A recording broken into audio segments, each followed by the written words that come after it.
పత్తి కొనుగోళ్లలో దేశంలోనే తెలంగాణ అగ్రస్థానంలో నిలిచింది. 2024-25 పత్తి కొనుగోళ్లలో తెలంగాణ రాష్ట్రం దేశంలోనే అత్యధికంగా పత్తి కొనుగోలు నమోదు చేసి టాప్లో నిలిచింది.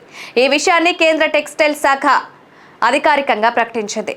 మార్చి 31, 2025 వరకు జరిగిన కొనుగోళ్లలో తెలంగాణ నుంచి మొత్తం 40 లక్షల పత్తి బేళ్లు సేకరించినట్లు వెల్లడించింది.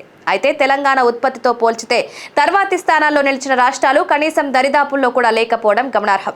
తెలంగాణ తర్వాతి స్థానాల్లో 30 లక్షల బేళ్లతో మహారాష్ట్ర రెండో స్థానంలో నిలిచింది. తెలంగాణకు మహారాష్ట్రకు మధ్య 10 లక్షల బేళ్ల వ్యత్యాసం ఉండడం గమనార్హం.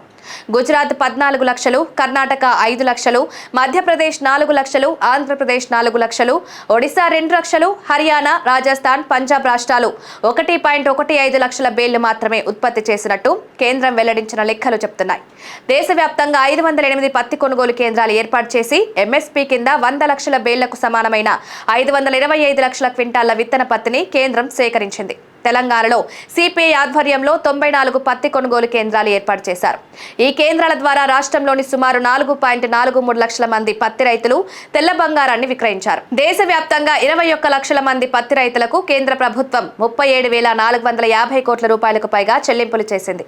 ఈ సీజన్ కోసం కేంద్ర ప్రభుత్వం మధ్యస్థల పూల పత్తికి క్వింటాల్కు 7,121 రూపాయలుగా నిర్ణయించింది. దీర్ఘస్థ పూల పత్తి క్వింటాల్కు 7,521 రూపాయలుగా చెల్లించింది. గతేడాది పోల్చితే ఇది సుమారు 7% పెరుగుదల కావడం గమనార్హం. తమ కృషికి కేంద్రం నుంచి లభించిన మద్దతుకు తెలంగాణ రైతులు హర్షం వ్యక్తం చేస్తున్నారు.